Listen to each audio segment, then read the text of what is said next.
আল্লাহর পয়গম্বর ঘোষণা করলেন মসজিদে, আমি আমার মেয়ে ফাতেমাকে বিয়ে দিতে চাই। মদিনার মসজিদের ভিতরে জুমার সালাতের পরে ঘোষণা করে দিলেন, কেউ কি আছো আমার মেয়েকে বিয়ে করবা? মনে হয় ফাতেমাকে বিয়ে করার লোক নাই। আল্লাহর পয়গম্বর বলেন, কে আছো আমার মেয়ে ফাতেমাকে বিয়ে করবে? ফাতেমাকে বিয়ে দিতে চাই। এই কথা বলবার পরে সাহাবায়ে কেরামের মধ্যে এমন কেউ নাই যে নবীজির কাছে বিয়ের প্রস্তাব দেয়নি ফাতেমার ব্যাপারে। বড় বড় রাজা বাদশাদের ছেলেরা পর্যন্ত বিয়ের প্রস্তাব দিয়েছে, কিন্তু বিয়েতে রাসূল রাজি না। এইভাবে দীর্ঘ কয়েক মাস চলে গেল, শত শত বিয়ের প্রস্তাব আসে, কোন বিয়েতে আল্লাহর পয়গম্বর রাজি হতে চান না। হযরতে আবু বকর, ওমর, উসমান বসলেন। তিনজন বসে বললেন, উসমানকে সবাই বলতেছে আপনার তো শালী, আপনার শ্বশুর, আমাদের তো আপনার শ্বশুর আর সে আমাদের মেয়ে বিয়ে করছে, আমরা তার শ্বশুর।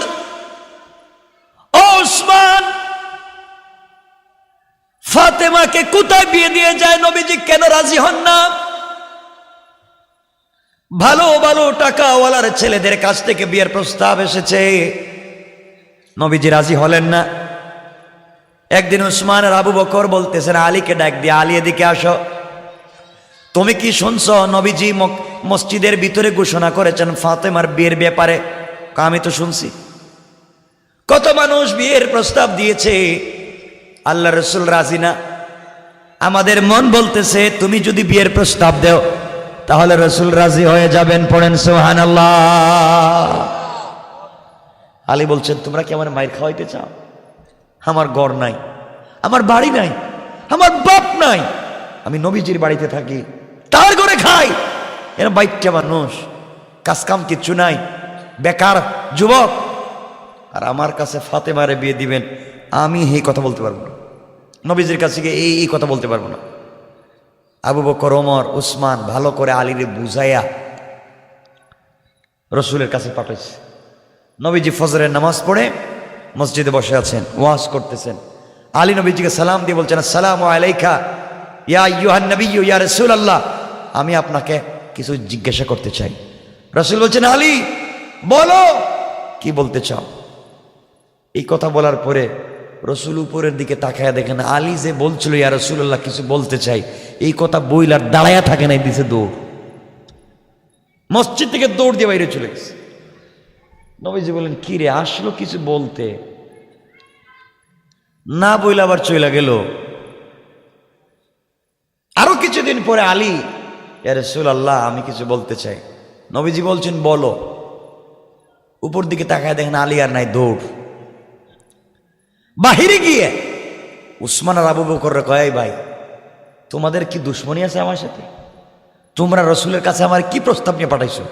যদি ওর মায়ের শুরু করে আমার মসজিদের ভিতরে, আমি খাটো বেটে, টাকা পয়সা নাই, তার ঘরে থাকি,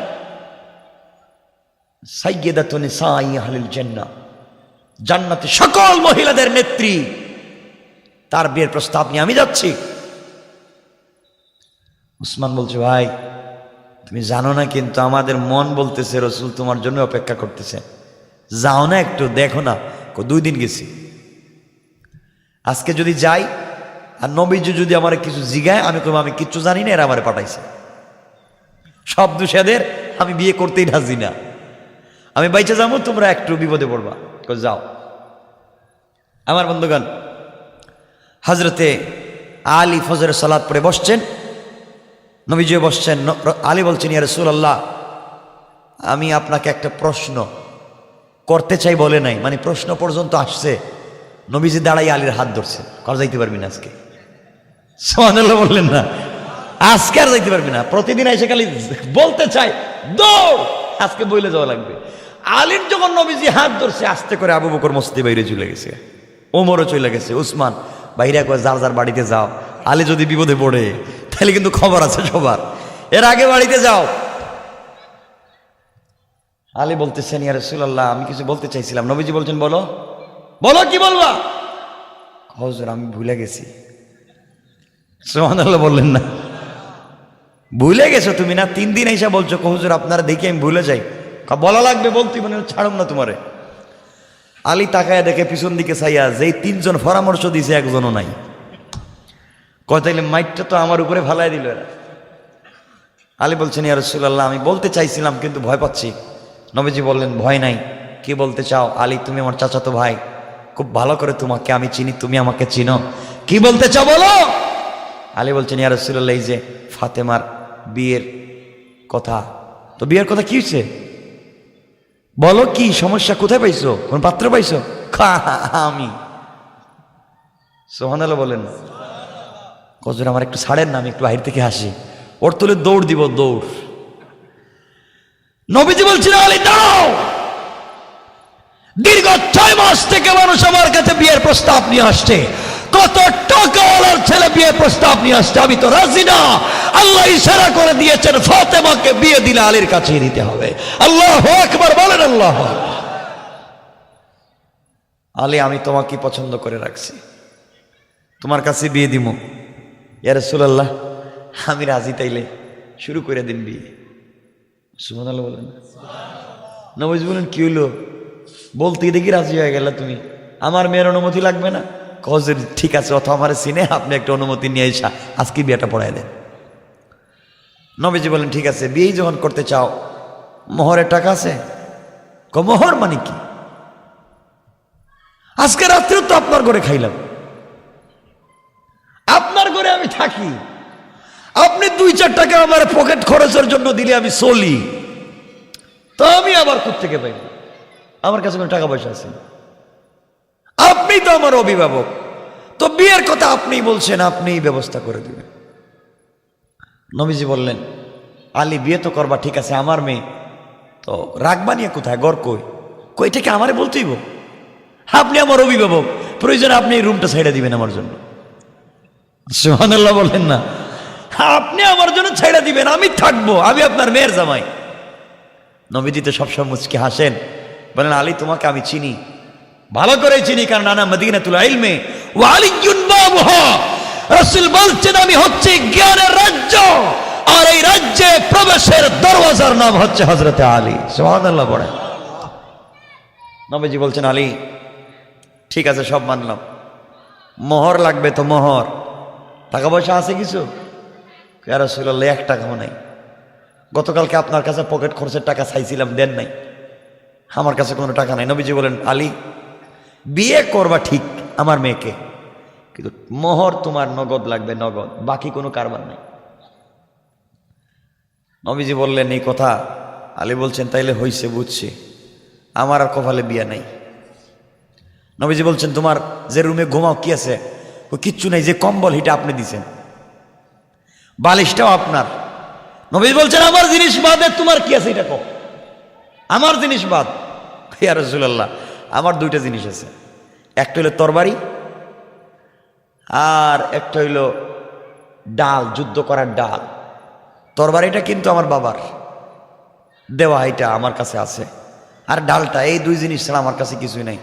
নবীজি বলেন, যাও বিক্রি করে আসো। তাইলের পরে বিক্রি করে আসো, বিয়ে করবা? ঠিক আছে, তাইলে আমি যাই বিক্রি করার জন্য। হযরতে আলী বের হয়েছেন রাস্তা দিয়ে। আমার বন্ধুগণ, আলী যখন যায় রাস্তার মধ্যে হযরতে ওসমান হাঁটাহাঁটি করে। আলী রাস্তা দিয়ে যাওয়ার সময় ওসমানকে দেখছে, কিন্তু কথা না বলে পাশ কেটে চলে যাচ্ছে। ওসমান বলছেন, ভাই আলী কোথায় যাও? আমার কাজ আছে। কি কাজ? কোথায় যাইবা? কবে আমার ডিস্টার্ব দিয়ে লাভ নাই, আমি একটু বাজারে যাইতেছি এগুলা নিয়ে। কেন? ওগুলো আমি বিক্রি করতে চাই। বললে বিক্রি করে কি করবা? আমি তো বিয়ে করব। বিয়ে করবা মানে কারে? আমি তো ফাতেমারে বিয়ে করব। কই মিয়া বুদ্ধি দিলাম আমরা, মানে আমাদের না জানাইয়া না বইলা দেখি ডাইরেক্ট যাইতেছ। ভাই টাইম নাই, আমার যাইতে দেন, এগুলো যাইতে দেন, এগুলো সময় না। আমার শালি আর বিয়ে করবা তুমি, বুঝাইয়া পরামর্শ দিলাম আমি, তুমি আমার ভাইরা ভাই হইবা, আর এখনই দেখতেছি টাইম দিতেছ না। সুবহানাল্লাহ বললেন। ভাই মোহরের টাকা লাগবে, গরিব মানুষ, টাকা পয়সা নাই, আমি যাই এগুলা বিক্রি করে আসি। হযরত উসমান বললেন, কয় টাকা বিক্রি হবে? আলী বললেন 9 টাকা। উসমান নিজের পকেট থেকে টাকাগুলা দিয়ে দিলেন, বলেন ভাই এগুলো আমার কাছে বিক্রি করে দাও, আর তুমি ওগুলা নিয়ে যাও। হযরতে আলী টাকাগুলা নিয়ে রসুল পাকের কাছে দিলেন। রসুল পাক মোহর দিয়া দিলেন, নগদ মোহর দিয়া দিলেন। বিয়ে শুরু হলো।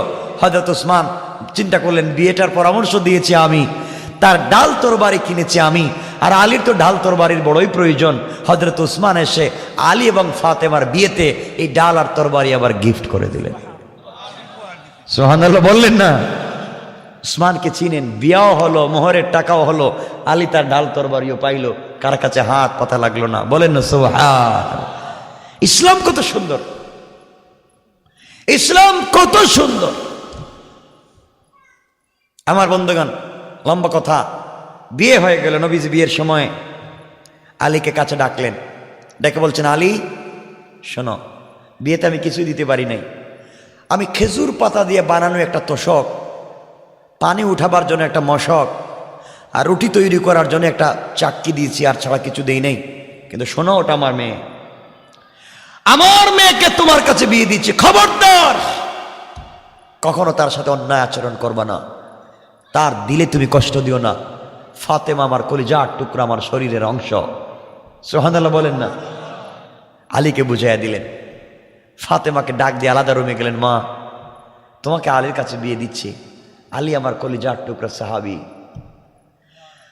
আলী আসাদুল্লাহিল গালিব, আল্লাহর বিজয়ী বাণ, তোমার স্বামী। মা কখনো আলীর সঙ্গে বেয়াদবি করবা না, কারণ আলী তোমার জান্নাত, আলী তোমার জাহান্নাম। আলীকে সন্তুষ্ট রাখবে, এ রাসূল আল্লাহ তোমাকে জান্নাত দিয়ে দিবেন। দুইজনকে সুন্দর করে আলাদা আলাদা করে বুঝাইয়া দিলেন বিশ্বনবী। এইভাবে আপনারাও আপনাদের ছেলে মেয়েদেরকে এভাবে বুঝাতে পারেন। কিন্তু রাসূল পাকের সময় তাদের বিয়ে শুরু হতো নামাজ দিয়া, কুরআন তিলাওয়াত দিয়া, আর আজকালকে আমাদের বিয়ে শাদী শুরু হয় ড্যান্স দিয়া, যাত্রা গান দিয়া। ঠিক কিনা বলেন? এই জন্য বরকত নাই। এই স্বামী স্ত্রী ভালোবাসার মধ্যে কি হলো দেখেন, কষ্ট হচ্ছে না তো? আমার বন্ধুগণ, এক পর্যায়ে বিয়ে হয়ে গেল, তাদের ঘর কেমন সুন্দর হয়ে গেল মুসলমান শোনাব। এই আলী আর ফাতেমা সাইয়্যিদাতু নিসাই আহলিল জান্নাহ, জান্নাতি মহিলাদের সরদারিনী ফাতেমা আসাদুল্লাহিল গালিব। হযরতে আলী তাদের ঘর চলতেছে, 3 বেলা খাবার জুটে না, 2 বেলা খাবার জুটে না, তাদের ঘরে কোনো কষ্ট নেই, অশান্তি নেই। একবার প্রায় 3 দিন হয়ে গেল, ফাতেমার ঘরে কোনো খাবার নাই, আলী কোনো কাজ খুঁজে পাচ্ছেন না। ফজরের সালাতের পরে ফাতেমা বলছেন, স্বামী রে, দীর্ঘ 3 থেকে 4 দিন হয়ে গেল ঘরে খাবার নাই, শরীর কাঁপতেছে, আমি আগের মতো আর দাঁড়াতে পারি না, সালাতের জন্যে দাঁড়াতে পারি না। ও আলী, আমি না খেয়ে মারা গেলে আমার কষ্ট নাই, কিন্তু আমার চোখের সামনে যদি আমার কলিজার টুকরা 2টা সন্তান হাসান আর হুসাইন কষ্ট পায়, ওরা যদি কষ্ট পায়, আমি আলী কোনোভাবে ফাতেমা বরদাস্ত করতে পারবো না। সকালবেলা হযরতে আলী ঘর থেকে বের হয়ে গেলেন। শোনো, কি বুঝাতে চাই বুঝো। পরিবারের ভিতরে যদি বোঝাপড়ার মাধ্যমে শান্তি নিয়ে আসতে পারো, খাবারের জন্য দৌড়তে হবে না। আল্লাহ বলেছেন, গোলাম রে, ঘরটাকে তোমরা যদি জান্নাতের টুকরা বানাতে পারো, আমি আল্লাহ তোদের জন্য অরিজিনাল জান্নাত থেকে খাবারের ব্যবস্থা করে দিতে পারি। কোন সুবহানাল্লাহ। আমার বন্ধুগণ, এক পর্যায়ে হযরতে আলী সকালবেলা ঘর থেকে বের হলেন। রাস্তায় গিয়ে চাদর মুড়া দিয়ে রাস্তা দিয়ে হেঁটে যায়। আল্লাহর পয়গম্বর, আখিরি জামানার নবী জনাবে মুহাম্মদ রাসূলুল্লাহ সাল্লাল্লাহু আলাইহি ওয়াসাল্লাম আসতেছেন। রাস্তায় দেখা হয়ে গেল, আমার নবী ডাক দিয়ে বললেন, আলী, এত সকালবেলা ঘর থেকে বের হয়ে কোথায় যাও বলো তো? আমার কলিজার টুকরা ফাতেমা কেমন আছে, হাসান আর হুসাইন কেমন আছে, আমাকে কি বলা যাবে? আলীকে বিশ্বনবী প্রশ্ন করবার পরে আলী বলছেন, পয়গম্বরে আরবি, 3 দিন হয়ে গিয়েছে আমি ফাতেমার ঘরে খাবার দিতে পারি নাই। ওগো আল্লাহর পয়গম্বর, ফাতেমা দাঁড়াতে পারে না, বিছানা থেকে বসতে পারে না, হাসান আর হুসাইন অজ্ঞান হয়ে পড়ে যায়। জ্ঞান ফিরে ডাক দিয়া বলে, মা, তুমি যদি খাবার দিতে না পারো আমাদেরকে নানা জানের কাছে পাঠাইয়া দাও। নানার কাছে যদি চলে যাইবা আর খাবারও যদি না থাকে, আমরা আমাদের কলিজার টুকরা নানার চেহারার দিকে যদি তাকাইবা, একটাবার যখন নানার চেহারার দিকে তাকাই তখন মনে হয় আমাদের 1000 বৎসরের পেটের ক্ষুধা দূর হয়ে যায়। আগো পয়গম্বরে আরবি, ঘরের ভিতরে খাবার নাই, সকালবেলা বের হয়েছি, কেউ যদি আমাকে কাজে নেই তাহলে কাজে যাব। আল্লাহর পয়গম্বর চোখের পানি ছেড়ে কাঁদলেন আর বলেন, আহারে আমার মেয়ে ফাতেমা, আজকে তার ঘরে খাবার নাই, মানুষ খাবার নষ্ট করে। আল্লাহর নবী বললেন, আলী রে, এই যে সামনে একটা খেজুর গাছ দেখা যায়, খেজুর গাছের নিচে গিয়ে বলবা আমি রসুল বলেছি, আল্লাহর নাম নিয়ে বলবা যেন তোমাকে কিছু খেজুর দেয়। হযরতে আলী দৌড়াইয়া খেজুর গাছের নিচে পৌঁছে গেলেন, গিয়ে দেখেন খেজুর গাছে খেজুর থাকবে তো দূরের কথা, একটা পাতাও নাই, গাছ যেন মরে দাঁড়িয়ে আছে এমন একটা খেজুর গাছ। আলীর মনে বিশ্বাস ছিল আল্লাহর পয়গম্বর বিশ্ব নবী পাঠিয়েছেন, বিশ্বাস ছিল আল্লাহর উপরে। খেজুর গাছের নিচে গিয়ে সালাম দিয়ে রাসূল পাকের সালাম পৌঁছে দিয়ে বলেন, খেজুর গাছ, নবীজি বলে দিয়েছেন আল্লাহর হুকুমে আমাকে কিছু খেজুর দেওয়ার জন্য। বলতে দেরি হয়েছে, রিওয়ায়াত হলো এমন সময় এই খেজুর গাছ থেকে তাজা তাজা খেজুর গাছের নিচে পড়তে দেরি হয় না। হযরত আলী কিছু খেজুর নিজে খেলেন, পকেটে নিলেন বা বেগে নিলেন, বাড়িতে পৌঁছে গেলেন, মনে বড় আনন্দ। সংক্ষেপ করে বুঝাতে চাই যে কথা শুনেন, বাড়িতে যাওয়ার পরে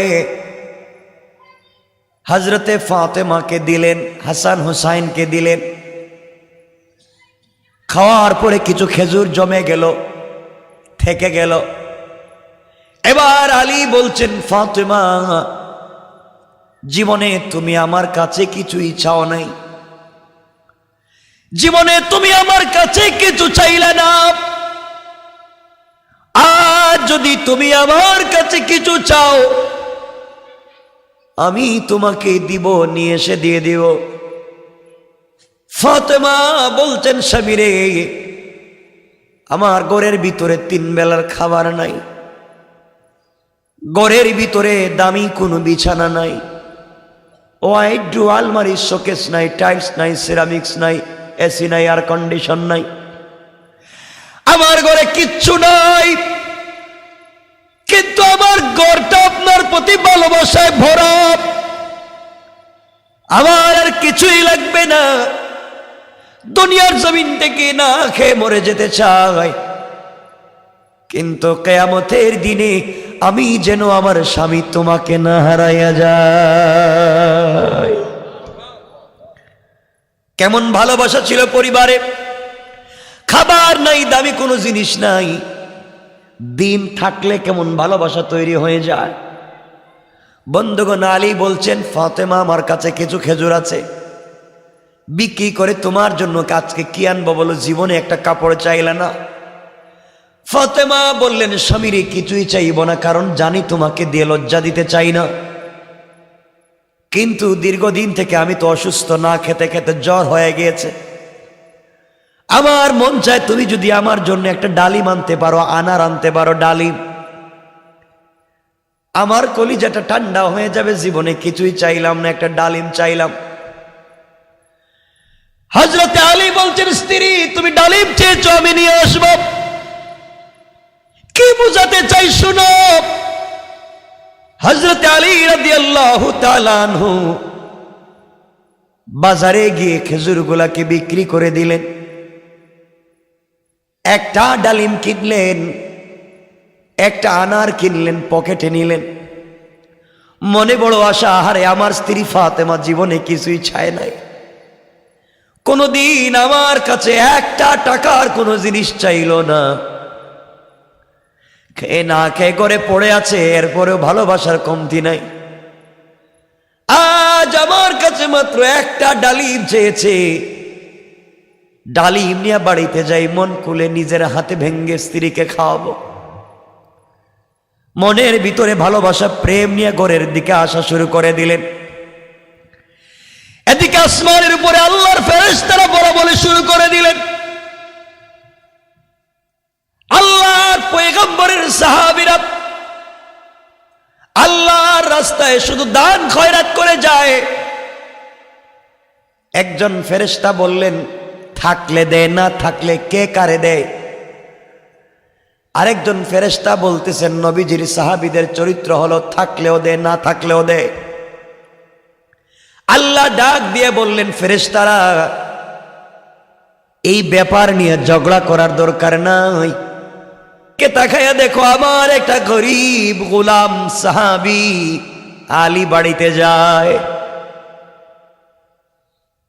আমার আলীকে পরীক্ষা করে দেখো, আমার আলীর চরিত্র কেমন, তার পরিবারের চরিত্র কেমন। একজন ফেরেশতা মানুষের সুরত ধরে ভিখারির বেশে চাদর দিয়ে মোড়া দেয়া রাস্তার মধ্যখানে বসে বসে কাঁপতেছে আর কাঁপতেছে। আলী যখন রাস্তা দিয়ে চলে যায়, ডাক দিয়া বলছেন, ও আলী আপনি কোথায় যান, আপনি কোথায় যান?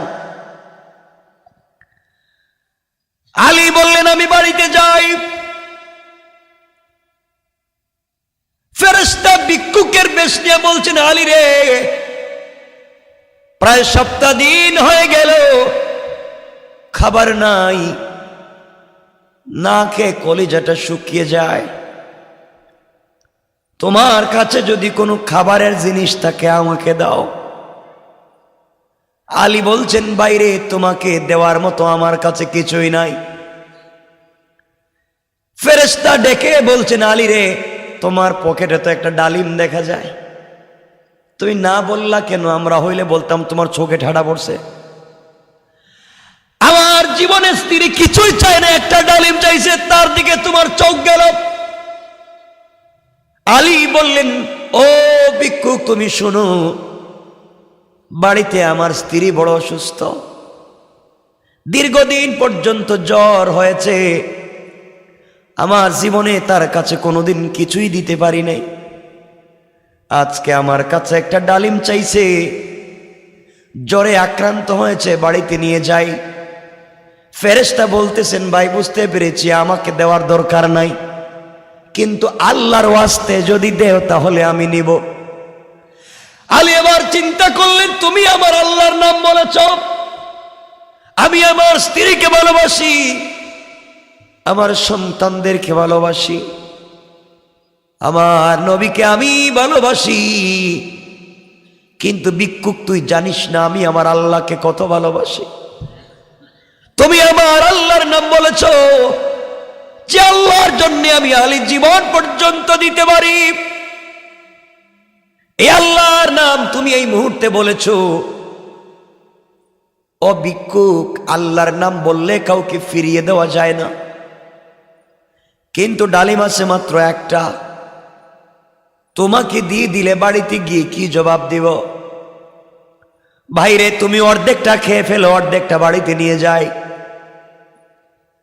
হযরতে আলী ডালিম অর্ধেক এই ফকির বেশের ফেরেশতাকে দিয়ে দিলেন, অর্ধেক ডালিম নিয়ে বাড়ির দিকে রওনা দিলেন। ফকির ডাক দিয়ে বলছে, আলী রে আপনি যাইয়েন না, আপনি আমার সামনে বসে পড়েন, আপনার চেহারা দেখে দেখে আমি খাবো, আমার কলিজাটা ঠান্ডা হয়ে যাবে, আপনি সুযোগ দেন। হযরতে আলী বসে পড়লেন। এই ভিক্ষুক বেশের ফেরেশতা ডালিমের অর্ধেক খাওয়ার পরে বলতেছে, আলী রে আমি তো অর্ধেক ডালিম খেয়েছি, আমার মনে হয় আমার কলিজার অর্ধেক ঠান্ডা হয়ে গিয়েছে, বাকি অর্ধেকটা যদি দেও পুরা কলিজা ঠান্ডা হয়ে যাবে, শান্তি পাবো। আলী ডাক দিয়া বললেন, বাইরে তোমার কি বিবেক নাই? আমি আমার অসুস্থ স্ত্রীর জন্য নিয়ে যাই, তুমি কি বলছো? ভিক্ষুক ডাক দিয়া বলছে, আলী রে আমার জন্য না, তুমি যদি আল্লাহর ওয়াস্তে দাও। সুবহানাল্লাহ বললেন না? এবার আলী বললেন, আবার আমার আল্লাহর নাম বলেছো, আমার আল্লাহর নাম যেহেতু আবার নিয়েছো, আমি তোমাকে বাকি অর্ধেকও দিয়ে দিলাম।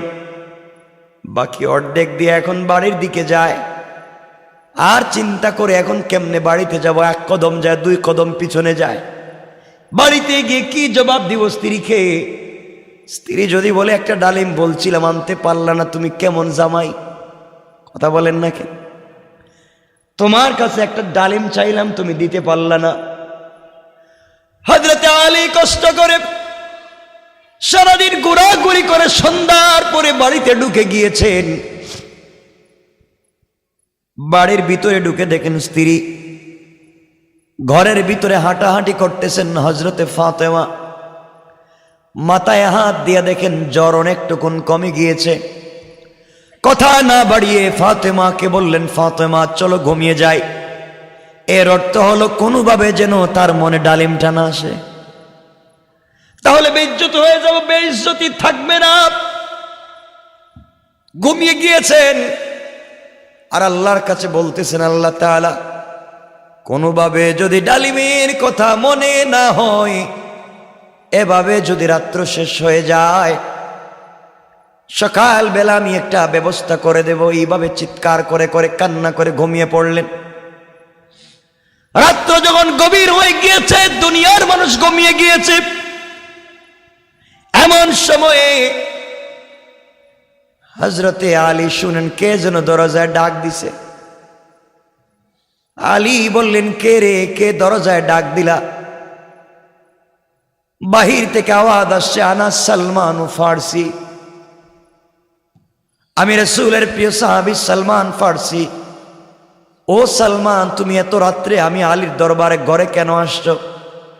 বাইরে তুমি দরওয়াজা খুলে দাও, খুলে দাও, তোমার জন্য সুসংবাদ নিয়ে এসেছি।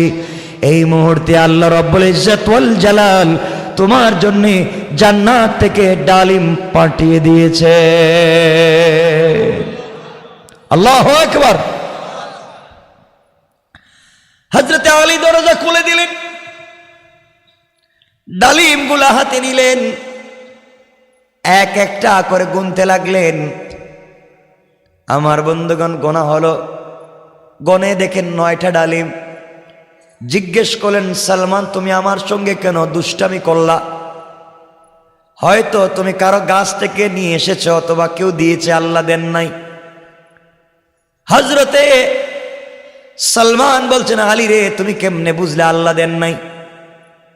আলী বলছেন, ভাই সালমান, আজকের দিনে আমি আল্লাহর রাস্তায় একটা ডালিম দান করেছি, আর আমার আল্লাহ বলেছেন, মান জাবিল হাসানাতি ফালাহু আশরু আমসালিহা, যে আল্লাহ রাস্তায় এক দিবে, কমপক্ষে আল্লাহ দিলে তাকে 10 দিবেন। আজ তুমি আমি আল্লাহর রাস্তায় একটা ডালিম দিয়েছি, আল্লাহ দিলে তো আমাকে 10টা দিবে, এখানে দেখতেছি 9টা। সুবহানাল্লাহ বললেন না? এই জন্যে বুঝতে পেরেছি আল্লাহ পাঠান নাই, তুমি কোনো বাগান থেকে নিয়ে এসেছো, আমার সঙ্গে দুষ্টামি করেছ। সালমান বললেন, ভাই একজন বলছিল 10টা দিবে, দিছে 9টা, তো আমার দোষ কি আপনারা এখানে নেন না কেন? আলী ডাক দিয়া বললেন, সালমান, আমি যদি মনে করতাম আমার আল্লাহর নাই, গরিব ফকির, তাহলে মানতাম। আমার আল্লাহ তো গরিব না। যদি মেনে নিতাম আমার আল্লাহ খুব কৃপণ, দেয় না, তাও মেনে নিতাম। আল্লাহ তো কৃপণ না, দানশীল। তাহলে 9টা দিবে কেন? 10টা দেওয়ার কথা, আরো বাড়িয়ে দেওয়ার কথা। তুমি বুয়া কার গাছ থেকে নিয়ে এসে আমাকে বোঝাচ্ছ, চলে যাও। হযরতে সালমানকে ঘর থেকে বের করে দরজা লাগায় দিলেন। আবার ঘরের দরজায় নক করলেন। হযরতে আলী দরজা খুলে দিলেন। সালমান বলছেন, ভাই আলী রে, আল্লাহর রাসূল আমাকে ঠিক 10টা দিছিলেন, আল্লাহ 10টাই জান্নাত থেকে পাঠাইছেন। তোমার ঈমান পরীক্ষা করবার জন্য একটা আমার পকেটে রেখে দিছিলাম। সুবহানাল্লাহ বললেন না? বুঝতে চাইছিলাম তোমার ঈমান কেমন। দেখলাম রাসূলের সাহাবীরা 10এ বিশ্বাস করে, 9এ বিশ্বাস করে না। এমন ঈমান একদিনে তৈরি হয় না। পরিবারের ভিতরে যদি আন্তরিকতা থাকে, এমন ঈমান তৈরি হতে পারে। কোন ঠিক কিনা? আমার বন্ধুগণ, কষ্ট হচ্ছে ভাই? সোয়া 12টা হয়ে গেছে, সঙ্গে পড়ে দিই। লম্বা করার দরকার নেই। হ্যাঁ, বাপরে বাপ, গতকালকে একটা 10 হয়েছে, তো আজকে 10 পর্যন্ত করবো না? গতকালকে উঠছে দেরিতে, তো আজকে উঠলাম তো অনেক আগে উঠলাম। কয় ঘন্টা হয়েছে হিসাব আছে? 2 ঘন্টার উপরে। কষ্ট হচ্ছে না? কয় না, কষ্ট হচ্ছে। দেখতেছি যে মাঝে মাঝে মুরব্বীরা উঠে 1জন 2জন বসে প্রস্রাবে ধরে, মানে হাজত আছে। কষ্ট হচ্ছে? একটু হাত উঠে দেখান কার কার কষ্ট হচ্ছে না। হচ্ছে না বলছি, ঠিক আছে না? কষ্ট হচ্ছে না তো? আল্লাহ কবুল করুক। জোরে বলেন, আর আওয়াজ করে বলেন, চিৎকার করে বলেন আমিন। এমন পরিবার চাইতো? ইনশাল্লাহটা বলেন না। আমার বন্ধুগণ, আমার ভাইরা, কথা তো লম্বা। আমি পরিবারকে বুঝাতে চাই। কি বুঝাতে চাই শুনেন। আমার ভাইরা, পরিবারকে সুন্দর পরিবার করুন, বুঝাপড়ার পরিবার বানান।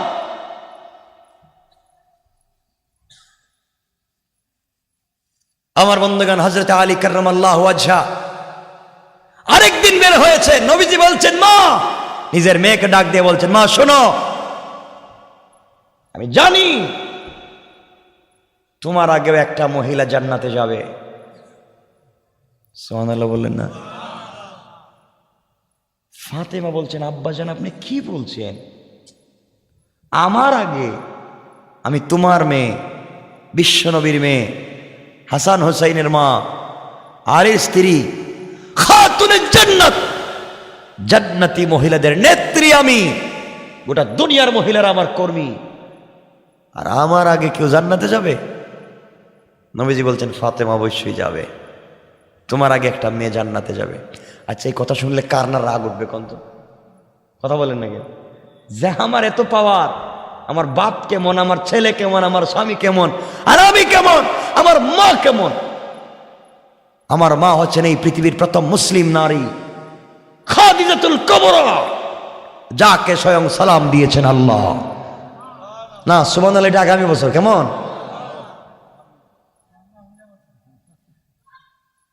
এমন মায়ের মেয়ে, এমন বাবার মেয়ে, আর আমার আগে একটা মহিলা জান্নাতে যাবে। বাপ, বিশ্বাস করি না। আপনি আমার এটা বুঝেন কেমনে? নবীজি বলেন, মা বুঝবা, একটু সময় নাও। হযরতে ফাতেমা বলছেন, বাপ আমারে বুঝাই দিতে হইব। কেমনে আমার আগে আরেকটা মহিলা জান্নাতে যায়? এই কথা এজন্য বলতে চাইতেছি, এই মহিলা কি কাজ করে জান্নাতে আগে যেতে পারে, আমাদের মায়েরাও এই কাজ করতে পারে। বলেন না? মানে এতদিন তো আপনাদের বিপক্ষে বলছি, এখন একটু তাদের বিপক্ষে বলে দিই নাকি? তাহলে আপনারা শান্তি মজা পাই, মানে আমারে আর আর গালি দিবেন না, খুশি হয়ে যাবেন। ঠিক না? ঠিক তো? ঠিক কয় আমার ভাইরা। শোনেন, আমি বলতে চাই, পরিবারকে সুন্দর পরিবার বানান। সব সময় পরিবারে হাসি খুশি থাকেন, আপনার বাচ্চারাও এমন হবে। নিজের ছেলের বউকে নিজের মেয়ে মনে করেন। আজকে এখানে যারা আমার মায়ের আসছেন, অনেক শাশুড়িরা আসছেন, আসছে না বস শুনতে, অনেক শাশুড়িরা আসছেন। আজকে তো ঘরের ভিতরে দেখবেন শাশুড়ি আর বউ যুদ্ধ তো আসি, এটা মানে আমেরিকা আর রাশিয়ার যুদ্ধ মনে করেন। প্রতিদিন 2-4 হুমকি দমকি হয়, ঠিক কিনা? ঠিক কেন? এগুলা চলবে না, এগুলা পরিবারে চলবে? কথা বলেন না কেন? শাশুড়িরা ছেলের বউকে নিজের মেয়ে মনে করেন, নিজের মেয়ের হাজার দোষ যেমন আপনার চোখে পড়লেও দোষ মনে করেন না, নিজের ছেলের বউর হাজার দোষকে আপনি দোষ মনে করবেন না। আর ছেলের বউ যারা আছেন, আপনারা শাশুড়িকে নিজের মা মনে করেন। বলেন ইনশাআল্লাহ? ইনশাআল্লাহ বলেন। নিজে পর্দায় থাকেন। পর্দায় থাকবার অর্থ এটা নয় যে রাত দিন শুধু হাত মোজা পা মোজায় লাগাইয়া বৈশা থাকবেন আর বুরকা পরে ঘুরবেন রাস্তায়। বুরকা এটা হিজাব, বুরকা এটা পর্দা নয়। বুরকা তো আজকালকের বুরকা একটা ফ্যাশন, এটা ডিজাইন। কথা বলেন না কেন? পর্দা হলো মাথার চুল থেকে পায়ের পাতা পর্যন্ত এমন একটা পোশাককে ছেড়ে দেওয়া, যেই পোশাক ছেড়ে দিলে শরীরের কোনো অঙ্গ প্রত্যঙ্গ বোঝা যায় না, তার নামই হচ্ছে পর্দা। কথা বুঝাইতে পারছি? এমন পর্দার দরকার। ইনশাল্লাহ বলেন, সবাই বলেন ইনশাল্লাহ। বোরকা একটা দিয়ে দিলেন, আর এটার নাম হয়ে গেল পর্দা। ডিজাইন করে একটা হিজাব দিয়ে দিলেন, এদিকে পাথর লাগাইছে, এদিকে পাথর লাগাইছে, এদিকে লাল লাইট লাগাইছে, এদিকে কালো লাইট লাগাইছে, তো আরো বেশি ছেলেরা দেখবে, ঠিক কিনা বলেন? ডিজাইন করা যাবে না। মায়েরা বোনেরা ব্রু প্লাক করা যাবে না, এগুলো হারাম, হারাম। আলগা চুল মাথায় লাগানো যাবে না, হারাম। মাথার চুল কাটা যাবে না সামন দিক দিয়ে, হারাম। দেখবেন মহিলারা ব্রু প্লাক করেনি, হারাম। মাথার চুলে আলগা চুল লাগায়, মানে এক্সট্রা চুল লাগায়, আছে না এগুলা? এগুলো হারাম, একবারে চূড়ান্ত পর্যায়ের হারাম। এগুলো করা যাবে না।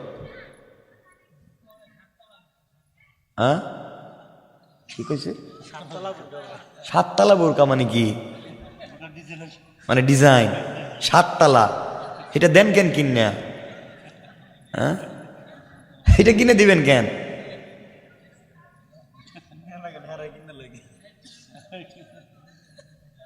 মহিলাদেরকে মার্কেটে দিবেন কেন? তাদের নিজের মতো চলতে দিবেন কেন? ঘরকে সুন্দর ঘর বানান। ফজরের সময় বাচ্চা কাচ্চা সহ নারী পুরুষ সবাই ঘুম থেকে উঠে যান, পরিবারের সবাই ওযু করেন, নামাজ শুরু করেন। ঘরকে সুন্দর করে দিবেন কে? আওয়াজ করে বলেন কে? হযরতে ফাতেমাকে রাসূল পাক বলছেন, মা তোমার আগে একটা মেয়ে জান্নাতে যাবে। ফাতেমা বলছেন, বাপ এগুলো বুঝি না, আমার আগে জান্নাতে যাবে, মেয়েটারে দেখাই লাগবে না? দেখা লাগবে না? না আপনাদের দেখা লাগবে না জানা লাগবে? এই মেয়েটা কে? সেই মেয়ে যে আমার আগে জান্নাতে যাবে, সে কাজটা কি করছে আমি জানতে চাই। নবীজি বললেন, মা তুমি জানতে পারবে। এর আগে তোমার কাছ থেকে একটা ঘটনা জানতে চাই। কি ঘটনা বাবা? ঘটনা হলো, মা তোমাকে যে আমি একটা শাড়ি দিয়েছিলাম, বিয়ের সময় একটা কাপড় দিয়েছিলাম, কাপড়, এই কাপড়টা কোথায়? আমি তোমাকে কিছুই দিতে পারি নাই, বিয়ের দিনে একটা গিফট দিয়েছিলাম কাপড়, ওটা কোথায়? বাবা আমি এগুলা বিক্রি করে দিয়েছি। মা বড় কষ্ট পেলাম, তুমি কাপড়টা বিক্রি করে দিয়েছো শুনে। মা তুমি জান্নাতে যেতে চাও সবার আগে, কিন্তু কেন তোমার আগে একটা মেয়ে জান্নাতে যাবে, কেন তুমি পিছনে যাবে, এটা তুমি নিজেই জানো। ফাতেমা বলছেন, আব্বাজান আমি তো জানি না। আমার বন্ধুগণ, তাহলে সেদিকে আমরা যাই। একবার দীর্ঘদিন হয়ে গেল, ফাতেমার ঘরের ভিতরে যখন খাবার নাই, ঘরের ভিতরে রান্নার ব্যবস্থা নাই, হযরতে ফাতেমা দাঁড়াতে পারেন না, বসতে পারেন না। আলীকে ডাক দিয়া বলছেন, স্বামী আমার মনে হয় দুনিয়ার জমিনে আর বাঁচব না, আমি মরে যেতে পারি কষ্ট করে করে, আমার সন্তানগুলাকে কষ্ট দিতে চাই না। আলী, বাবা আমার কাছে একটা কাপড় দিয়েছেন, ওই কাপড়টা তুমি বাজারে বিক্রি করে দিতে পারো, জয় টাকা পাও, ওই টাকা দিয়ে খাবার এনে আমার সন্তানদেরকে দাও। মনোযোগ দিয়ে শুনেন কি বুঝাতে চাই। হযরত আলী কাপড় নিয়ে বাজারে পৌঁছে গেলেন। বাজারে যাওয়ার পরে রাসূল পাকের দেওয়া গিফট হযরতে ফাতেমাকে দেওয়া এই কাপড়টা হযরতে আলী 6 টাকায় বিক্রি করে দিলেন। কয় টাকায়? 6 টাকায় বিক্রি করে দিয়া আলী যখন রাস্তা দিয়ে আসতেছে বাজার থেকে খাবার ক্রয় করবে, এমন সময় আল্লাহ আলীকে পরীক্ষা করবার জন্যে 2 জন ফেরেশতা পাঠাইয়া দিলেন, যাও আমার আলীকে গিয়ে দেখো আমি আল্লাহকে কতটুকুন ভালোবাসে। আলী, যেই আলী আমাকে এতটুকুন ভালোবাসে তোমরা জানো না রে। আল্লাহ আসমানের উপরে আলীর প্রশংসা করলেন।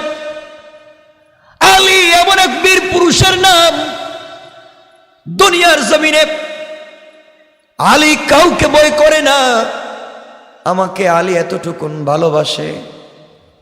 আলীর পায়ের ভিতরে একবার যুদ্ধের সময় তীর ঢুকে গেল। আল্লাহ এই কথাগুলা ফেরেশতাদের সামনে বর্ণনা করে বলতেছেন, ফেরেশতারা কোনোভাবে যখন তীর খোলা যাচ্ছিল না, কারণ আমার নবী জানাইয়া দিয়েছেন, সাহাবীরা শোনো, আলী যখন নামাজে দাঁড়িয়ে যাবে তখন তোমরা তীর খুলতে পারবে। আলী যখন সালাতে দাঁড়িয়ে যায় দুনিয়া ভুলে যায়, একমাত্র আমি আল্লাহ ছাড়া আর কারো কথা মনে থাকে না। এই আলী যখন নামাজে দাঁড়িয়ে যায় টান দিয়ে গোশত ছিঁড়ে গেছে, তীর খুলে ফেলছে, আলী কিছুই বলতে পারে নাই, কারণ দুনিয়ার জমিনে আলী যখন নামাজে দাঁড়িয়ে যায় তখন একমাত্র আমি আল্লাহ ছাড়া আর কাউকে চিনে না। ফেরেশতারা বললেন, আল্লাহ তাআলা আলীকে পরীক্ষা করা দরকার। আলী যদি আপনাকে তো ভালোবেসে থাকে, আলীকে আমরা পরীক্ষা করতে চাই। আল্লাহ বলেন, আলী 6 টাকা নিয়ে রাস্তা দিয়ে বাজারে যায়, দেখো গিয়া 2 জন দাঁড়াইয়া রাস্তায় কাঁদতেছে আর কাঁদতেছে, সালাম দিয়ে বলছে, আলী আমাদের 2 জনের পরিবার, আমরা ভিনদেশী মানুষ, এই দেশে আমাদের বাড়ি না, আইসা আমরা বিপদে পড়ে গিয়েছি, আল্লাহর ওয়াস্তে যদি আমাদেরকে কিছু দেও আমরা সন্তানদের জন্য নিব। আল্লাহর নাম যখন বলেছেন, পকেটের মধ্যে 6 টাকা আছে, স্ত্রীর কাপড় বিক্রি করা টাকা, বাজারে যাবেন কিছু ক্রয় করবেন এই জন্য রেখেছিলেন। কিন্তু দুর্ভাগ্য হলো তারা যখন আল্লাহর নাম বলেছে আলী সবকিছু ভুলে গিয়েছেন। আলী চিন্তা করেন, আমার সন্তান আমার স্ত্রী না খেয়ে মরে যেতে পারে, কিন্তু আমার সামনে যদি কেউ আমার আল্লাহর নাম বলে তাকে আমি খালি হাতে ফিরিয়ে দিতে পারি না। তিনি বললেন, শুনো রে, আমার আল্লাহর নাম যেহেতু বলেছো, তোমাদেরকে খালি হাতে ফিরিয়ে দেওয়া যায় না। এই কথা বলে 6 টাকা বের করে ওদেরকে দান করে দিলেন, যাও নিয়ে যাও। আমার বন্ধুগণ, আমি জানতে চাই, কাপড় ছিল, কাপড় আসেনি? কথা বলেন না কেন? কাপড়ও নাই, টাকাও নাই, খাবার কিনে নিয়ে যাওয়ার মতো ব্যবস্থা নাই। আলী আল্লাহর কাছে কান্না করে বলছে, আল্লাহ তাআলা এই মুহূর্তে আমি কি করতে পারি আল্লাহ তাআলা? আলী কান্না করে করে সামন দিকে যায়। কিছু দূর যাওয়ার পরে দেখে একটা লাল ঘোড়া নিয়ে একজন লোক দাঁড়িয়ে আছে। আলীকে দেখে ডাক দিয়ে বলছে, আলী রে, তুমি কি ঘোড়াটা ক্রয় করবা? আলী ডাক দিয়ে বলেন, ভাই আমার কাছে 1 টাকাও নাই, আমি ঘোড়া কিনবো কেমনে? বিক্রেতা বলছে, ভাই আলী রে, তুমি যদি কিনো তোমাকে আমি বাকিতে বিক্রি করব, তবে 100 টাকায় তোমার কাছে আমি বিক্রি করব। আমার ঘোড়া তুমি নিয়ে যেতে পারো, বিক্রি করে আমার টাকা আমাকে দিবা, লাভ তুমি নিয়ে যাও। আলী চিন্তা করলেন, বাকিতে যখন ঘোড়া দিতে চায় আমি নিয়ে যাই। আলী ঘোড়া নিয়ে বাজারে পৌঁছে গেলেন। বাজারে যাওয়ার পরে একজন লোক এসে আলীকে বলছে, তোমাকে তো চিনি লাগে, এত সুন্দর ঘোড়া কত টাকায় বিক্রি করতে চাও? আলী চিন্তা করলেন, আমি আবার কয় টাকা দাম বলবো, জানি না কিছু। তিনি বললেন, ভাইরে তুমি বলো কয় টাকা দিয়ে কিনে নিবা? লোকটা বলছে, তোমার ঘোড়াটাকে আমি 160 টাকা দিব। সুবহানাল্লাহ বলেন। আলী চিন্তা করলেন, 160 টাকা মানে 100 টাকা মালিকরে দিলে 60 টাকা লাভ, দামাদামি করে লাভ নাই, এমন কাস্টমারকে ফিরিয়ে দেওয়া যায় না। তিনি বললেন, ভাই আলী, ভাই কাস্টমার, ক্রেতা, আপনি ঘোড়াটা নিয়ে যান, 160 টাকা দেন। সংক্ষেপ করে ঘটনা বুঝাতে চাই, 160 টাকা দিয়ে ঘোড়াটা বিক্রি করে রাস্তায় এসে ঘোড়ার মালিককে 100 টাকা দিয়ে দিলেন। আছে কত?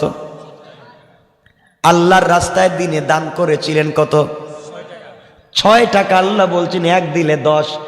আলী, তুমি আজকে 6 টাকা আমি আল্লাহর রাস্তায় দান করে যে উদারতা দেখিয়েছ, আমি আল্লাহ সন্ধ্যা হওয়ার আগে আগে 6 10 60 টাকার মালিক বানাইয়া দিলাম।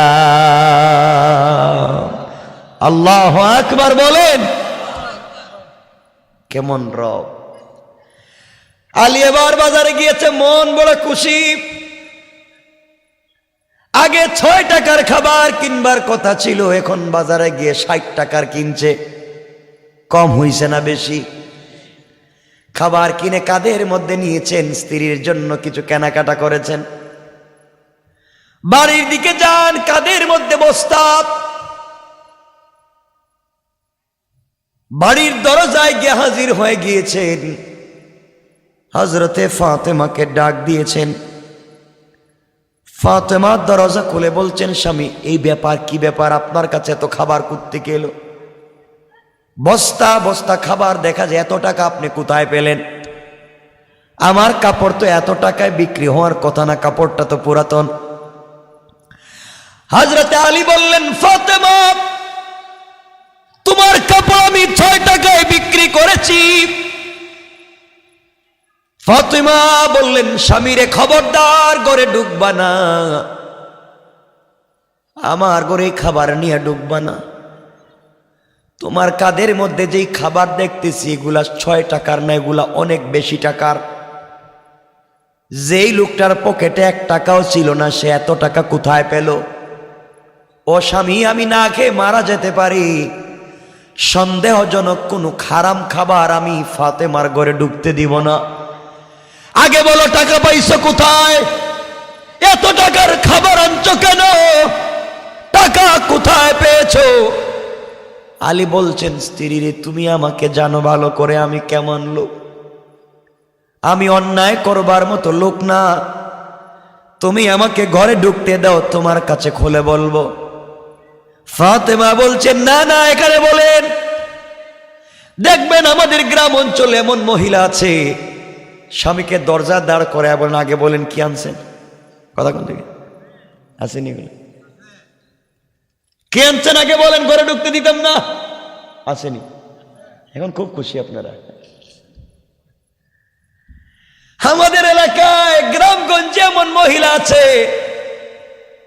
ও যুবক, তোমাদেরকে বলছি, কিছু যুবক আছে বিয়ের আগে মা বাপকে দেখতে পারে, বিয়ার পরে বউ যা কয় তাই শুনে মা বাপরে দেখতে পারে না। কথা বলেন না কেন? এখন খুশি। এখন আওয়াজ বাড়তেছে, দেখতেছি, আমি রূপ বুঝতেছি আপনাদের। এমন স্ত্রী ও এলাকায় পাওয়া যায়, বিয়ের পরে এলাকার বড় হুজুরের কাছে যায়, গিয়ে বলে হুজুর আমাকে একটা গরম তাবিজ দেন। কি তাবিজ? ও কেমন গরম তাবিজ? কয় আমার স্বামী যা ইনকাম করে টাকা পয়সা শুধু আমারে দেও, হের মা বাপরে যেন না দে, হের ভাই বোনরে যেন না দে। কথা বল না কেন, ঠিক কিনা? ওরে বাবা, ঠিক কয়। আমার বন্ধুগণ, শুধু আমারে দেও। হুজুর বলতেছেন এমন তাবিজ শুধু আপনারে দিব যেন তার মা বাপরে দেখতে না পারে। আজকাল কেমন তাবিজ দেয়, ঘরের ভিতরে তাবিজ দিয়া মারামারি ঝগড়া লাগাইয়া দেয়। এগুলা আছে, আছে এলাকায় আছে, আছে। হুজুর তাবিজ লিখতেছে 2000 টাকা বেশি দিন, এমন তাবিজ দিতেছি স্বামী বিদেশ থেকে ঢাকা থেকে যা টাকা ইনকাম করবে সব তোমারে দিব, জীবনে তার মা বাপরে দেখতে পারবে না, ভাই বোনরে দেখতে পারবে না। গরম তাবিজ দিতেছি, একটা বালিশের নিচে রাখবা, একটা কম্বলের নিচে, একটা পালঙ্গের নিচে, একটা ভিজাইয়ে পানিতে খাওয়াইবা 13 দিন, ঠিক কিনা কথা কন? আর একটা আগুনের মধ্যে চুলাই দিবা, তো কলিজায় জ্বললের ভিতরে জ্বলবো, ঠিক আছে নি? হ্যাঁ, একটা দিবা দরজার মুখের মধ্যে দিবা। আর আরেকটা তাবিজ, যে তাবিজ লেইকা দিছো এই হুজুরের কপালে ঠাডা পড়বার জন্য। এক কথা বলেন না কেন? এই তাবিজ লিখতে কইছে কেটা তোমারে? পরিবারের ভিতরে তাবিজ দিয়া শয়তানি লাগাইয়া মা বাবার মধ্যে ঝগড়া, স্বামী স্ত্রীতে ঝগড়া, ভাইয়ে ভাইয়ে ঝগড়া, পরিবারে পরিবারে ঝগড়া লাগাইয়া দিতে বলছে কে? কথা বলেন না কেন? এগুলা করেনি কেউ? এগুলা হালাল না হারাম? হারাম। আমার বন্ধুগণ, আল্লাহর পয়গম্বরে বারবার তুমি আমার কাছে জানতে চাইলা তোমার আগে কেমনে মেয়েটা জান্নাতে যাবে।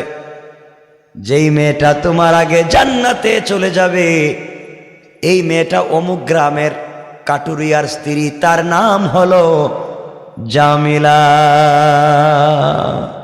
সুবহানাল্লাহ বলেন। আব্বা, কাটুরিয়ার মেয়ে স্ত্রী আমার আগে জান্নাতে যাবে, আর আমি তোমার মেয়ে, আমি মেয়েরা দেখা লাগবে। নবীজি বলেন যাও, এই হলো তার ঠিকানা, তার সঙ্গে দেখা করে আসো। কেমন মেয়ে যাই না আসো।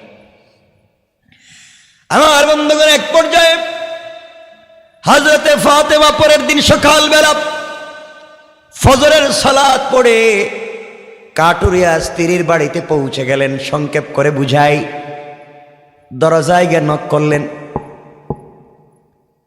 ঘরের ভিতর থেকে আওয়াজ আসছে, কে আপনি? আমি ফাতেমা, বিশ্ব নবীর মেয়ে, এসছি আপনার সঙ্গে দেখা করার জন্যে। দিনের বেলা ঘরের দরজা বন্ধ করে রেখে দিয়েছেন কেন? দরজা খুলেন, ঘরে ঢুকতে চাই। ঘরের ভিতর থেকে আমার মায়েরা কান খাড়া করে শুনেন কি বলতে চাই। ঘরের ভিতর থেকে কাটুরিয়ার স্ত্রী জবাব দিচ্ছেন, ফাতেমা বেয়াদবি মাফ করবেন, আপনি কলিজার টুকরা বিশ্ব নবীর মেয়ে আমি জানি, কিন্তু আমার স্বামী তো আমার ঘরে নাই। স্বামী ফজরের নামাজ পড়ে কাঠ কাটবার জন্য জঙ্গলে পৌঁছে গিয়েছেন, আর আমার স্বামীর অনুমতি ছাড়া পৃথিবীর কোনো মানুষের সঙ্গে আমি দেখা করতে পারি না। ফাতেমা বললেন, কি বলো তুমি? আমি তো মেয়ে মানুষ, আমার সঙ্গে দেখা করলে তোমার পর্দা লঙ্ঘন হবে না, তাও তো আমি বিশ্ব নবীর মেয়ে। কাটুরিয়া স্ত্রী বলছেন, ফাতেমা আমি জানি আপনার সঙ্গে দেখা করলে আমার পর্দা নষ্ট হবে না, বরং বরকত নিতে পারবো, কিন্তু আমার স্বামীর ইজাজত লাগবে, অনুমতি লাগবে। আমি আমার স্বামীর অনুমতি ছাড়া দুনিয়ার কারো সঙ্গে দেখাও করব না, কথাও বলতে চাই না। আমি আমার স্বামীকে এতটুকু ভালোবাসি, আমার স্বামী কাট কাটলে কি হবে? স্বামীর সঙ্গে জান্নাতে যেতে চাই, দুনিয়ার জমিনে তার আমানত রক্ষা করতে চাই। আমি স্বামীর ঘরে স্বামীর অনুমতি ছাড়া কাউকে ঢোকাতে পারবো না। ও ফাতেমা, বেয়াদবি নিবেন না, আপনি ব্যাক করে বাড়িতে পৌঁছে যান। আগামীকালকে সকালবেলা আবার আসবেন। আমি আপনার ব্যাপারে আমি আমার স্বামীর কাছ থেকে অনুমতি নিয়ে রাখব। চিন্তা করে একটা কাটুরিয়ার মেয়ে একজন মহিলার সঙ্গে দেখা করতে চায় না স্বামীর অনুমতি ছাড়া। আর আপনার আমার স্ত্রী গ্রামের মহিলারা স্বামীর অনুমতি কি, স্বামী তো কই তাকে কই যায়, স্ত্রী স্বামীও জানে না। ঠিক কিনা বলেন? হ্যাঁ, এখন ঠিক কইবেন। আমার বন্ধুগণ, এক পর্যায়ে হযরতি ফাতেমা চলে আসলেন। পরের দিন সকালবেলা যখন ব্যাক করে চলে যাবেন, আবার যাবেন কাঠুরিয়ার বাড়িতে, হযরতে হাসান জড়াইয়া বলছেন, মা গতকালকে সকালবেলা কোথায় গিয়েছিলা, তোমাকে খুঁজে পাই না, আজ আমাকে না নিয়ে তুমি যাইতে পারবা না। ফাতেমা ডাক দিয়া বললেন, বাবারে আমাকে একা যেতে দাও। হাসান বলছেন, আম্মা জান তুমি আমাকে না নিয়ে যাইতে পারবা না। ফাতেমা বললেন, বাবা চলো আমার সঙ্গে চলো। হযরতে ফাতেমা হাসানকে নিয়ে চলে গেলেন। কাটুরিয়ার বাড়িতে পৌঁছে সালাম দিয়ে বললেন, বোন আমি গতকালকের ফাতেমা এসেছি, দরজা খুলে দাও। হাসান বলতেছেন, আম্মা জান বুঝতে পেরেছি গতকালকে আপনি ওই জায়গায় এসেছিলেন। ঘরের ভিতর থেকে কাটুরিয়ার স্ত্রী জামেলা ডাক দিয়া বলছেন, বোন ফাতেমা দরজা খুলে দিতে পারি, আপনি এসেছেন, কিন্তু আপনার কাছে একটা পুরুষ বাচ্চার আওয়াজ শোনা যায়, সে কে? ফাতেমা বললেন, আমার ছেলে, ও প্রাপ্তবয়স্ক নাবালিগ হাসান আমার সঙ্গে এসেছে, দরজা খুলে দাও। কাটুরিয়ার স্ত্রী জামেলা বলছেন, বোন ফাতেমা বেয়াদবি নিবেন না, আমি আমার স্বামীর কাছ থেকে আপনার ব্যাপারে অনুমতি নিয়ে রাখছি, কিন্তু হাসানের সঙ্গে দেখা করবার অনুমতি নেই নাই। আপনি আজও ব্যাক করে চলে যান, আগামীকালকে আসবেন, আমি হাসানের ব্যাপারেও অনুমতি নিয়ে রাখবো। পড়েন সুবহানাল্লাহ। ফাতেমা বললেন, বোনরি আমার ছেলে নাবালিগ ছেলে, তার সামনে বের হলে কিছু হবে না। কাটুরিয়ার স্ত্রী বলছেন, ফাতেমা আমি জানি কিছু হবে না, কিন্তু আমার স্বামী তো আমাকে অনুমতি দেয় নাই, আর আমার স্বামী অনুমতি না দিলে আজরাইল ছাড়া ঘরে কাউকে ঢুকতে দিতে পারি না। চিন্তা করেন কেমন আমানতদার। হযরতে ফাতেমা জবিক করে চলে আসলেন। পরের দিন সকালবেলা তিনি যখন চলে যাবেন, হযরতে হুসাইন মাকে জড়াইয়া বলতেছে, আম্মা জান গতকালকে সকালবেলা ভাইকে নিয়ে কই গেছিলা, আমাকে নেও নাই, আজ কিন্তু আমাকে না নিয়ে যাইতে পারবা না। হযরতে ফাতেমা নাসুর বান্দা হুসাইনকে রেখে যেতে পারলেন না। আজ হুসাইন সাথে গেল। কাটুরিয়ার বাড়িতে পৌঁছার পরে সালাম দিয়া বলছেন, বোনরে দরজা খুলে দাও, আমি ফাতেমা এসছি, গতকালকে যে এসেছিলাম। হুসাইন বলতেছেন, আম্মা জান গতকালকে বাইরে নিয়ে তুমি এই বাড়িতে আসছিলা। এবার কাটুরিয়ার স্ত্রী বলছেন, ও ফাতেমা আজ আরেকটা ছেলে মানুষের কণ্ঠ শোনা যায়। ফাতেমা বলেন, ওটা আমার ছোট ছেলে হুসাইন। জামেলা বলছেন, বোন বেয়াদবি নিবেন না, আপনি চলে যান, আজও আমি দেখা করতে পারবো না, কারণ হুসাইনের ব্যাপারে স্বামীর সঙ্গে কোনো কথা বলি নাই, আর স্বামীর অনুমতি ছাড়া আমি দুনিয়ার কারো সঙ্গে কথা বলতে পারবো না, দেখা করতে পারবো না। বিরক্ত হয়ে চলে আসলেন। চতুর্থ দিন গিয়েছেন, একা একা গিয়েছেন, দরজায় নক করে বলছেন, ফাতেমা এসছি, দরজা খোলো। মহিলা দরজা খুলে সালাম দিয়েছেন। ফাতেমা ঘরের ভিতরে ঢুকলেন। ঘরের ভিতরে ঢুকে কি আশ্চর্য কারবার, ঘরের দরজার মধ্যে দেখা যায় একটা দড়ি রাখা। ঘরের দরজা একটা ছড়ি রাখা মানুষকে পিটাবার জন্যে, ঘরের দরজার সামনে একটা চাকু রাখা, ছুরি রাখা। জিজ্ঞাসা করলে নো জামেলা, এগুলা কি জামেলা? বলছেন ফাতেমা, আমি সব সময় স্বামীর আনুগত্য থাকতে চাই, আমার গলার কণ্ঠস্বর যেন কোনো কারণে স্বামীর উপরে না যায়, সকল কাজে আমি স্বামীকে সন্তুষ্ট করতে চাই, কোনোভাবেই যেন স্বামীর সঙ্গে আমার বেয়াদবি না হয়ে যায়। এরপরেও কোনো কথায় স্বামী যদি আমার কোনো কাজে কষ্ট পায়, ঘরের দরজায় দড়ি রেখে দিয়েছি, স্বামীকে বলে দিয়েছি, স্বামী রে, আমার কোনো আচরণে যদি আপনি কষ্ট পান, এই দড়ি দিয়ে আমাকে আচ্ছা মতো করে বাঁধবেন, এই ছড়ি দিয়ে আচ্ছা মতো করে আপনি পিটাইবেন। এই ছুরি দিছি, বড় অপরাধ করলে হত্যা করে দুনিয়া থেকে বিদায় দিবেন। আমি আমার স্বামীর বিরুদ্ধে চলে স্বামীকে কষ্ট দিয়ে দুনিয়ার জমিনে 1 মিনিটও থাকতে চাই না। আমার স্বামী কষ্ট পায়, আমার স্বামীর দিলে আঘাত লাগে, ব্যথা লাগে, এমন কোনো কাজ আমি করতে চাই না। আমি স্বামীর ভক্তি, স্বামীর সাথে জান্নাতে যেতে চাই।